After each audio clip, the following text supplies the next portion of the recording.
अस्सलाम वालेकुम। आज की जो वीडियो है इसमें ये बताया जाएगा कि आपने उर्दू के पेपर को किस तरह हल करना है। सबसे पहला क्वेश्चन यानी कि आपको जो अगर 9th 10th के बच्चे हैं तो आपके एमसीक्यूज़ के बाद क्वेश्चन नंबर 2 होगा। इसी तरह अगर आप इंटरमीडिएट के स्टूडेंट हैं तो उसी तरह क्वेश्चन नंबर 1 एमसीक्यूज़ का, क्वेश्चन नंबर 2 आपका 2 3 4 फर्दर जो है ना नंबर ऑफ़ क्वेश्चन आ जाएंगे। मीन्स क्वेश्चन नंबर 2 मोस्टली जो है वो अशार की तशरीह होता है, ठीक है। तो हम तरीक़ाकार इस वीडियो में बताएंगे और साथ साथ आपको ये भी बताएंगे कितना आपने इसको कितने पेजेस तक लेके जाना है, ठीक है।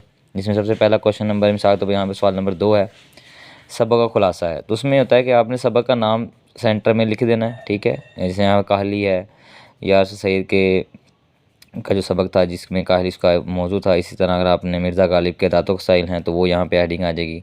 उसके बाद मुसन्निफ़ का नाम आ जाएगा, जो सबक है उसके मुसन्निफ़ का नाम आपने लाजमी लिखना है। उसके बाद यहाँ पे खुलासे की हेडिंग आ जाएगी और उसके बाद आपने इस वाली लाइन से यहाँ से लिखना शुरू कर देना है। अगर आप मैट्रिक के स्टूडेंट हैं तो आपने मैक्सिमम 1.5 से 2 सफ़हा तक लिखना है, ज़्यादा से ज़्यादा। और अगर आप इंटरमीडिएट के स्टूडेंट हैं तो फिर आपने 2.5 से 3 सफ़हा तक अपने खुलासे को लिखना है। और आखिर में आपने माखर लिख देना है कि जिस सबक से या जिस किताब से ये सबक लिया गया है। तो इस चीज़ का आपने ख़ास क्या रखें, खुलासे में कोई एक्स्ट्रा रेफरेंस शार आपने नहीं ऐड करने। इसी तरह आपने खुलासे के अंदर जो है अपनी वर्डिंग का इस्तेमाल नहीं करना। कोशिश करनी है कि जो बुक के अंदर अल्फाज मेंशन है उन्हीं अल्फाज को यहाँ पे आप लिखें। और आपने हर पेज पे जो है ना 2 पैराग्राफ या मैक्सिमम 3 पैराग्राफ को जो है वो लिखना है। और जो अहम अल्फाज होंगे उसको आप मार्कर के साथ भी लिख सकते हैं। ये आपके खुलासे का पैटर्न हो जाएगा। इसी तरह फिर आ जाएगा आपके पास पैराग्राफ की तशरीह का पैटर्न, ठीक है। उसमें जो सा सवाल नंबर 3 होगा, मिसाल के तौर पर क्वेश्चन पेपर पे सवाल नंबर 3 इस तरह लिखा है, 3 इस तरह है तो आपने इस तरह लिखना है। अगर दूसरी लैंग्वेज में है, रोमन में है, तो आप उस तरह लिखेंगे। यानी जो सवाल आपके क्वेश्चन पेपर पे है वही आपने यहाँ पे लिखना है। तो उसके बाद हेडिंग आ जाएगी नसर पारी की तशरीह या पैराग्राफ की तशरीह भी लिख सकते हैं, ठीक है। इक़्तिबास की हेडिंग आ जाएगी, वो पैराग्राफ का शुरू वाले अल्फाज और आखिर वाले अल्फाज। अगर आप ये हेडिंग लिखना चाहें तो ठीक है, अगर नहीं लिखना है तो भी ठीक है।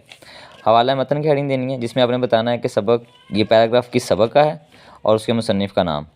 उसके बाद ये जो चीज़ें माख़ज़ और सिनफ़ अदब अगर आप लिख देंगे तो पेपर पे अच्छा इंपैक्ट पड़ेगा। अगर आप नहीं लिखते तो इस पर नंबर नहीं कटेंगे आपके। मेजर चीज़ें सबक का नाम और मुसन्निफ़ का नाम है। ख़त कुशीदा अल्फाज के मानी जैसे कि मैट्रिक में 9 10th के लिए होते हैं, अल्फाज आ जाएगा, इधर मानी आ जाएगा। इसमें हर लुगत की हेडिंग भी आ सकती है और ये वाली हेडिंग भी आ सकती है। अगर किसी ने आपको हर लुगत की हेडिंग बताई है तो वो भी ठीक है और ये वाली भी आप हेडिंग लिख सकते हैं। फिर आ जाएगा सियाक़ व सबाक़। सियाक़ कहते हैं पहले और सबाक़ कहते हैं बाद, यानी पैराग्राफ से पहले क्या बात हुई है जो पैराग्राफ को दिया गया पेपर में, और उसके बाद क्या बात हुई है। उनको आपने 6 से 10 सतूर में या 5 सतूर में आपने लिख देना होता है। उसके बाद तशरीह हेडिंग आ जाएगी और वो आप जो है ना अगर मैट्रिक के स्टूडेंट हैं तो 1 से 1.5 सफ़ा, और अगर आप इंटरमीडिएट के स्टूडेंट हैं तो फिर आप 3 सफ़हात पे जो है इस पैराग्राफ को लिखेंगे। और पैराग्राफ की तशरीह के अंदर आप रेफरेंस को लाजमी तौर पर इंक्लूड कीजिएगा, ठीक है। इससे आपके मार्क्स जो हैं वो बढ़ जाते हैं। इसके बाद हमारे पास जो है वो आ जाते हैं अशार की तशरीह। जैसा कि यहाँ पे नज़म के अशार की तशरीह की हेडिंग है तो नज़म के अशार आ जाएंगे। अगर गज़ल के है तो गज़ल की। इस तरह यहाँ पे आ जाएगा नज़म का नाम और शायर का नाम, सिंपली आप लिख देंगे। उसके बाद नंबर 1 इन जो शेर नंबर 1 है वो लिख दें। इसके नीचे आप शेर लिख सकते हैं। अगर आपके पास टाइम कम है तो आप डायरेक्ट मफ़हूम की हेडिंग दे के मफ़हूम लिख सकते हैं। अगर आप लगता है कि मैं अशार लिख कर मफ़हूम लिखूँ तो वो भी बेहतर है। मफ़हूम आपका मैक्सिमम 2 लाइनों का हो जिसमें आपने अशार के मुश्किल अल्फाज को आसान में लिखना है। और उसके बाद तशरीह आ जाएगी 1 से 1.5 सफ़ा, यानी 1 सफ़ा मैट्रिक के लिए और मिनिमम 1.5 सफ़ा जो है वो इंटरमीडिएट 11वीं 12वीं के स्टूडेंट के लिए होगा। इसमें आपने रेफरेंस अशार का भी इस्तेमाल करना है। तो ये सिंपल सा पैटर्न है नज़म के अशार की तशरीह के लिए। और कोशिश करें कि आप जब तशरीह वगैरह लिखें तो उसमें अच्छे अल्फाज जो हैं वो लिखें, अपने अल्फाज में जो हैं वो ना तशरीह करें, इससे आपके नंबर डिडक्ट होंगे। इसके बाद वही हेडिंग हमारे गज़ल के अशार की आ जाएगी। अब गज़ल का कोई नाम नहीं होता है तो आप गज़ल के अशार की तशरीह लिखेंगे और शायर का नाम लिखेंगे जस्ट, ठीक है। उसके बाद जो है ना वही नंबर मफ़हूम और तशरीह, ठीक है। और लेंथ इसकी सेम ही रहेगी, ठीक है। इसमें कोई ज़्यादा जो है फ़र्क नहीं होगा। इसके बाद हमारे पास जो है तलख़ीस निगारी, ये फ़र्स्ट ईयर के बच्चों का यानी कि 11वीं के जो बच्चे हैं उनका ये क्वेश्चन होता है। उसकी हेडिंग तलख़ीस निगारी आ जाएगी मुजव्ज़ा उन्वान, यानी इसमें आपको एक पैराग्राफ दिया जाएगा।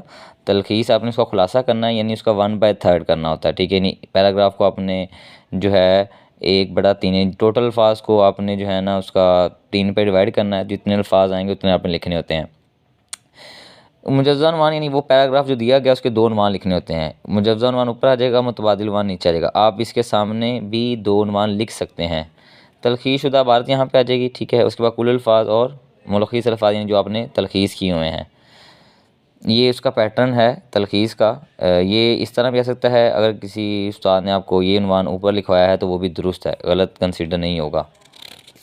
बस इसमें कोशिश ये करनी है कि आपके जो अल्फ़ाज़ हैं तलख़ीस-शुदा वो 1/3 हों, यानी टोटल अल्फ़ाज़ को आपने 3 पे डिवाइड करना, उससे 2 से 3 अल्फ़ाज़ ज़्यादा या 2 से 3 अल्फ़ाज़ कम भी हो सकते हैं। इसके बाद जो है ज़्यादातर गलतियाँ बच्चे दरख़्वास्त निगारी या दरख़्वास्त नवीसी के अंदर करते हैं। तो आपने देखें सवाल नंबर 10 जो भी है उसका 9 है या 10 है क्वेश्चन पेपर पे। मैं फिर रिपीट करूँगा कि यहाँ पे जो सवाल नंबर होगा बेटा वही लिखना है जो आपके क्वेश्चन पेपर में दिया गया है। बाकी तो जनाब हेड मास्टर साहिब नहीं आएगा, अगर जनाब लगाया तो फिर साहिब नहीं आएगा। अगर आपने बाखिदमत हेड मास्टर साहिब लिखना है तो फिर जनाब नहीं आएगा। यानी एक जुमले के अंदर आप 2 अदब के अल्फ़ाज़ या तज़ीमी अदब के अल्फ़ाज़ इस्तेमाल नहीं कर सकते। उसके बाद ये कॉमा की अलामत आएगी, कॉमा की अलामत देख लें इस तरह की आएगी, ठीक है। कुछ बच्चे टेढ़ी मेढ़ी अलामत लिख देते हैं। गवर्नमेंट हाई स्कूल कॉमा और अलिफ बे जीम। उन्वान आ जाएगा दरख़्वास्त बाय फ़ीस माफ़ी, दरख़्वास्त बाय ज़रूरी काम, ठीक है। उसके बाद जनाब आला, और इसको आप सेंटर में लिखें तो भी ठीक है, इस तरफ लिखें तो भी ठीक है। उसके बाद उसको आप कंप्लीट करेंगे, उसमें जो आपका मज़मून है यानी जिस वजह से आप लिख रहे हैं। अल अर्ज़ या दरख्वास्त गुज़ार दोनों लिखे जा सकते हैं। दरख्वास्त गुज़ार ज़्यादा बेहतर है, अल अर्ज़ भी लिख सकते हैं। आपका ताबिया फरमान हमजा छोटी बड़ी है और यहाँ पे तारीख़ आ जाएगी, ठीक है। तारीख़ का पैटर्न ये आप देख लें, यकम है तो उसके लिए डैश नहीं है, अगर 4 5 6 है तो उसके बाद डैश की अलामत आ सकती है। ये तरीक़ा पैटर्न ये भी है, इसके अलावा पैटर्न भी होते हैं। तो ये दरख्वास्त का, अगर आप मैट्रिक यानी एक पेज की दरख्वास्त काफ़ी है मैट्रिक के लिए भी और इंटरमीडिएट के स्टूडेंट के लिए भी। इसके बाद हमारा जो क्वेश्चन है मुकालमा है, उसी तरह सवाल नंबर आ जाएगा वो मुकालमा नवीसी। उन्वान आ जाएगा 2 दोस्तों के दरमियान महंगाई के मौजू के ऊपर, 2 दोस्तों के दरमियान बेरोज़गारी के ऊपर, मुआशरे में बढ़ते हुए जराइम के ऊपर जो भी उन्वान दिया गया है। तमहीदी मंजरनामा आपने इसमें बताना है कि गुफ्तगू का आगाज़ कैसे होता है, और उसके बाद जो है ना आपने किरदार को जो है ना लिखना है। इसमें इस चीज़ का ख्याल रखना कि ये जो नाम है, नाम जो हैं वो बराबर आएंगे, उनके आगे ये जो 2 डॉट्स हैं ये आपने इसी तरतीब के साथ लिखने हैं, यानी इनके नीचे आपने कुछ भी नहीं लिखना, यानी इसके आगे से ही आप लिखेंगे। 2 ढाई से 3 सफ़ात का ही होना चाहिए, ठीक है, इंटरमीडिएट के स्टूडेंट्स के लिए। इसमें आप रेफरेंस चार्ट भी कार्ड करेंगे और रमूज़ काफ का ख़ास ख्याल रखना है, यानी कि जो सख्ता की लामत है, कौमा जिसे कहते हैं, क्वेश्चन मार्क की लामत है, नदाइया फ़िजाइया का, इन चीज़ों का रमूज़ काफ का ख़ास ख्याल रखना। मुकालमे में इसके नंबर कटते हैं अगर बच्चे सही तरह इस्तेमाल ना करें। इख्तितामी मंजरनामा आ जाएगा जिसमें आपने बताना है कि किस तरह गुफ्तगू का इख्तिताम हुआ। ये आपका मुकालमे का पैटर्न हो जाएगा। कहानी का पैटर्न है, कहानी में से कहानी नवीसी, सच की बरकत, झूठ की सज़ा, इत्तफ़ाक़, जो भी उन्वान वो लिखें, उसके बाद कहानी का आगाज़ कर दें और एंड पे अख़लाक़ी सबक का हेडिंग देके वो जो अख़लाक़ी नतीजा है वो आप यहाँ पे लिख देंगे, ठीक है। इसके बाद हमारे पास जो है वो ख़त का पैटर्न है जिसमें आपने ख़त नवीसी, उसके बाद आपका उन्वान आ जाएगा, वालिद का नाम है, वालदा का नाम है, ठीक है। उसके बाद इम्तिहानी मरकज़ की हेडिंग है, ये डेट आ गई है, ठीक है। उसके बाद ये अलकाब व अदाब कहलाते हैं, प्यारे अब्बा जान वारिस साहब का नाम है, अगर वालदा है तो प्यारी अम्मी जान, ठीक है। अगर किसी अखबार के मदीर के नाम है तो मोहतरम मदीर। उसके बाद अस्सलामु अलैकुम देख लें, इस तरह लिखना, वाओ इसमें नहीं आएगा। उसके बाद नदाइया की अलामत आ जाएगी और उसके बाद अपना जो है वो उसका नफ्स मज़मून लिखेंगे। उसके बाद वस्सलाम आ जाएगा, आपका बेटा हमजा छोटी बड़ी, आपका बेटा है ये तब्दील होता रहेगा, ठीक है। इस चीज़ का ख़ास ये वाला बदलता रहेगा और ये अलकाब भी बदलते रहेंगे। ये ख़त का पैटर्न है। अगर आप 11वीं 12वीं के स्टूडेंट हैं इंटरमीडिएट के तो आप इसको 1 से 2 सफ़ात पे लिख सकते हैं। मैट्रिक के बच्चे 1 सफ़ा काफ़ी उनके लिए होगा, ठीक है। और मैट्रिक के बाद जो इंटरमीडिएट के बच्चे हैं वो इसमें रेफरेंस अशार लिख सकते हैं और लाजमी लिखें, इससे आपके मार्क्स जो हैं वो ज़्यादा आएंगे। इसी तरह जो है रसीद निगारियत, रसीद नवीसी का पैटर्न है जिसमें उन्वान आ जाएगा रसीद बराए फ़रोख्त ये मकान, जिस भी उन्वान पे दी गई है, बाइसे तहरीरान का जिस वजह से आप लिख रहे हैं। उसके बाद आपने उसके अंदर जो है ना कुछ चीज़ों का ख्याल रखना था, जैसे अब इसको अगर लिखना शुरू करेंगे तो स्टार्टिंग में जो रकम के लिए होते हैं मुवल्लिग का इस्तेमाल किया जाएगा, मुवल्लिग 2000 3000। कोशिश करेंगे एक पैटर्न जो है जिसमें मुकम्मल पेपर सॉल्व किया गया वो भी अपलोड कर दिया जाए। तो उसके बाद गवाहशुदा की हेडिंग आ जाएगी, इसके बाद नाम वल्दिया शनाख्ती कार्ड एड्रेस, यानी ये हेडिंग आ जाएगी, इसके आगे आपने लिखना नहीं है, बस इस तरह लिख दें।